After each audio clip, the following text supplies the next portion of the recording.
இருந்து அன்புடன் அஷ்ரப் எல்லாம் எப்படி இருக்கீங்க? எல்லாரும் கேக்குறாங்க கண்டென்ட் எங்கப்பா பிடிக்கும்? நீங்க பாருங்க, இதுதான் கண்டென்ட். பையனை ஸ்கூல்ல இருந்து கூட்டு வர வெயிட் பண்ணிட்டு இருக்கோம். அந்த இடத்துல ஒரு கண்டென்ட் போட வேண்டியதான். என்னன்னு பாத்தீங்கன்னா வந்து இப்ப பின்னாடி ஓடிட்டு இருக்க சாங் பல்லே லக்கா. எஸ், அதாவது சிவாஜி மூவி வந்து உண்மையிலே one of the best movie from Sivaji இல்ல சங்கர் தான் சொல்லணும்.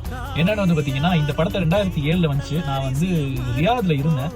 அண்ட் அங்க வந்து பத்தா அப்படிங்கிற ஒரு ஏரியால வந்து சிடி கிடைக்குமா அப்படின்னு பார்த்தோம். கிடைக்கவே இல்லை புது படம். இருந்தாலும் அடுத்த நாள் வந்து அண்ணன் வந்து நான் உன்னை கூட்டு போறேன் வாடா அப்படின்னு சொல்லி ஆல்பர்ட்ல கூட்டு போயிட்டு நாங்கள் பார்த்துட்டு வந்தோம். பாட்டு கேட்கறப்ப எனக்கு அந்த மெமரி ஸ்டக்குன்னு வந்துடும். அதே மாதிரி பார்த்தீங்கன்னா 2007 வந்து நான் சென்னையில் ஒரு சாஃப்ட்வேர் கம்பெனியில் வேலை செஞ்சிருப்பேன். அந்த ஆஃபீஸ் பஸ்ஸில் வந்து இந்த பாட்டெலாம் அப்போ தான் போடுவாங்க. அதெல்லாம் வந்து அந்த ஆஃபீஸ் பஸ்ஸில் போன அந்த நினைவுகளுமே கொஞ்சம் அடிக்கடி எட்டி பார்க்கும். இதில் வந்து பார்த்தீங்கன்னா அந்த நடுவில் வந்து சர்குரு அப்படின்னு ஓடுவார் எஸ்பிபி. அது வந்து நல்லாவே இருக்கும் கேட்கறதுக்கு. அதனால வந்து இந்த பாட்டு எப்போ கேட்டாலும் எனக்கு ஞாபகம் வருது வந்து ரியாத் டால்பர்ட் தியேட்டர் அண்ட் நான் வந்து அந்த பஸ்ஸில் போன ஆஃபீஸ் பஸ்ஸில் ஓஎம்ஆருக்கு போன அந்த ஞாபகங்கள் தான். அதனால தான் இந்த பாட்டை உங்களுக்காக நான் டெடிகேட் பண்ணுறேன்.